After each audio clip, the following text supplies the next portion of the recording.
Hi guys, welcome back to Total War Therapy, and in this video we will talk about the new feature introduced with the patch 5.2 for dwarves that get you access to the DEEPS. There will be a new chain of building that you can build in any settlements of dwarves, but of course it's suggested to do it more in the main settlements. And in this campaign we will play with Thorgrim. That is my first time actually, not only in the Mortal Empires but in all the trilogy. I mean, it was not my most interesting character to play, but I love this campaign. I really suggest it. I want to first thank you for all the new subscribers. I love to make videos about Total War Warhammer 3. And don't forget to subscribe if you enjoy the content. And yeah, let's go deep. Sorry for the joke.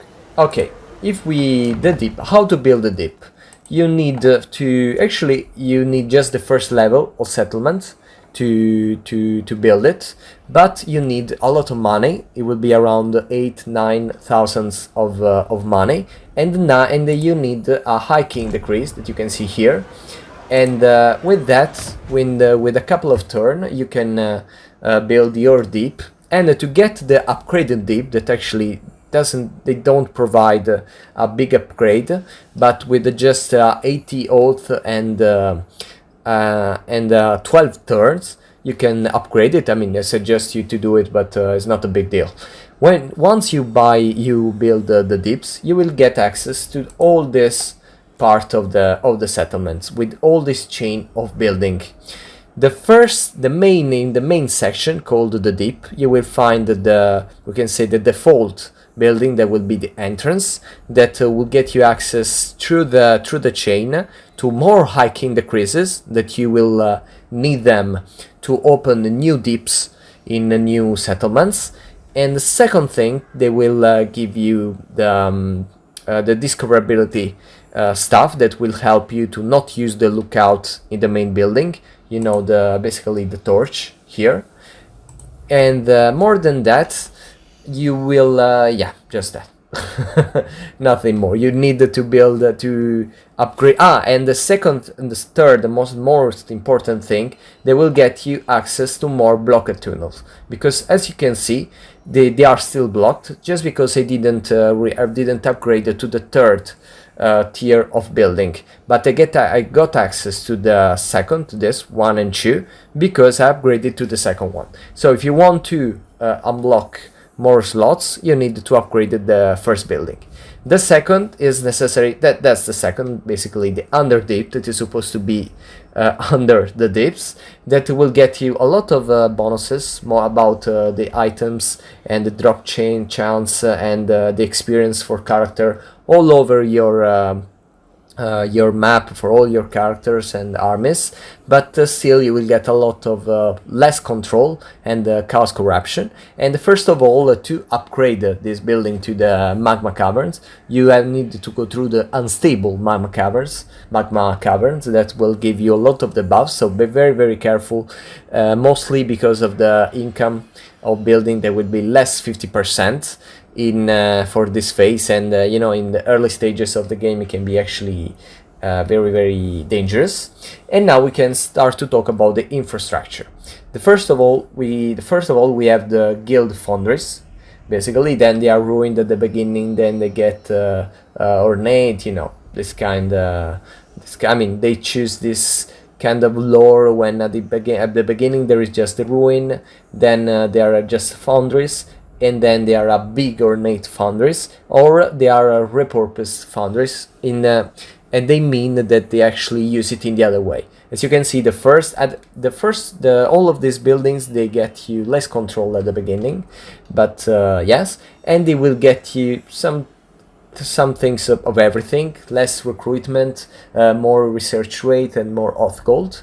And if you upgrade it, there will be a weird compensation for money, like you will get more income for the turn count, probably of the growth, but less income for every settlement owned. That I don't know if it's actually a good I mean, I don't get if you will, maybe it's a way to give money and in return to get more research and more art gold, I'm not sure. And then you can get the Ornate one that will get you more control instead of the less control here.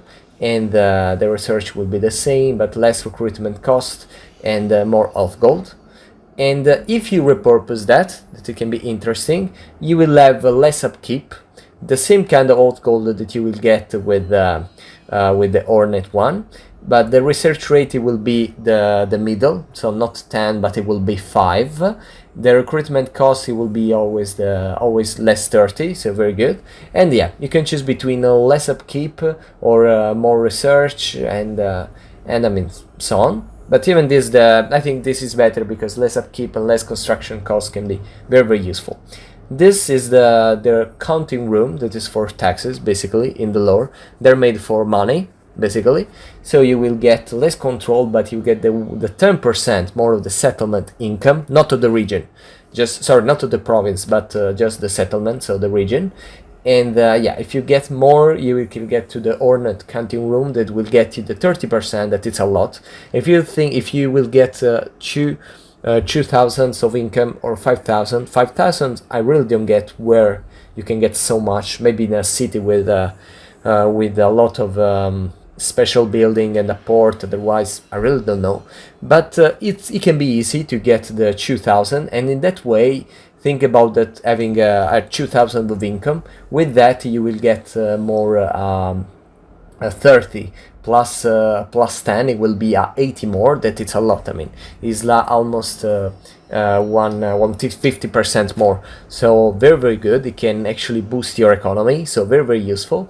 Otherwise you can take this, that it will get you more upkeep, I mean less upkeep, and research rate if you have a lot of control. But with all this stuff it's not that easy to get that much control.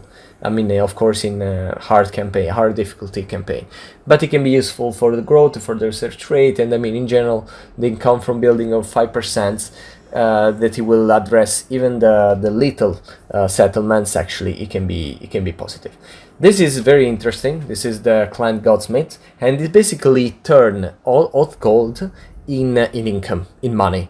And it can be useful because at some point in the game you can find yourself with a lot of oath, because you will produce it with the market and other special building, but you will not know how to use it, because you will have used all the already. You will have take all the the things you can get with oath. Now I don't remember the name of the particular section, but yeah. And if you get to the third one, you will get 500 of income for 100 of hot gold. That is a very, very good. If you see the rate for the oath gold in the the two buildings of dwarfs here between the industry and the commerce, that will get you, for example, 200 if it's with gold, and 100 and 180 and 12 of oath gold, or 10, I mean, by default. I mean, if you think that you can turn this 10 oath gold in 50 oath gold, I mean, it's a lot. It's really, really a lot. So I would use it a lot, this structure. Otherwise, you can take this, that it will just get you more oath gold. But as I said, you probably don't need it that much. I mean, it depends on your how you want to manage your expenses and your campaign. Now we have the drinking halls, that it will be just to drink beer for dwarves. They get you a lot of different stuff, control and income, but you have to give some beers. I really don't get how it can be useful, but yeah, I mean, then they can give you hero capacity, but it will still give a lot of. I mean, if you're not interested in market, okay, then it will give you a little of money, but I mean, they take you off a lot of beer, so I don't know if it's a good balance. Yeah, when you reach the second building more, but you need a lot of technology, so yeah, not my favorite building of the DEEPS. Now we have the trade routes. I mean, it's a unique building compared to the others, and here they give you a more they are the bonuses for the commerce, so the trade tariffs, the resource produce, a little of growth, and yeah, when you have another region of dwarf close to you, this you will have research rate and more buffs for the commerce. It can be good. Told you, if you want to to, I mean, actually it can be very, very good. Yes. Okay. The last building of the infrastructure is the Underdeep mine. They will get you basically a lot of I mean, with this, just increase your commerce production of things. In this case, they just give you the production that can be very useful if you don't want to expand a lot in the map. So you will need this kind of resources. You can use it to craft all the items, so very, very good. But yeah, in 6 slots, I don't know how it can be more necessary. And then there is the strategy that's more about military. We can say they give you some the seal the hold give you iron breaks, and if you have less than 5 settlement, they will give you more supplies, more ammunition, more leadership. But at the same time, they will they'll take you away all the growth.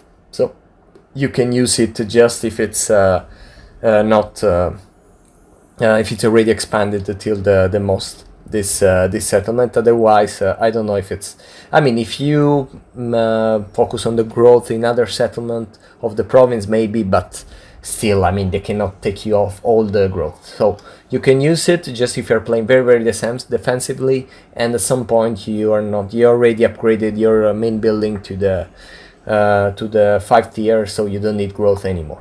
The second one is the last Dawi. It's just I mean, it's more when I mean, doesn't like a lot. They give you a lot of bonuses if you have less than 5 settlements. That, as I said before, is not that easy.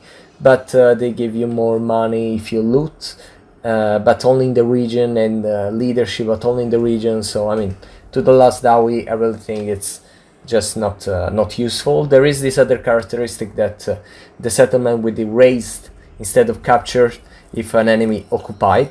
That I mean, it's like yeah, if you cannot if I cannot have it, you cannot have it neither. But yeah, I mean, kind of useful. Now overall, what I think about the dip, they are cool mechanics, they add a little of flavor, and it's funny because you can play more defensively, focus more on this building stuff, and give you these extra bonuses. So actually cool. And I like this idea of expanding vertically the settlements. At the same time, yeah, I think you could have done better in some way. It's fun even by the lore, the thing that you have to destroy little by little by technology the other tunnels to build more. I mean, yes, but at the same time, the usefulness of the building, it's I mean, it's quite weird at some point. But I really like this kind of feature. I really hope that with the new DLC we'll see more stuff like that. And yeah, let's see in the future. And thank you for following me in this video.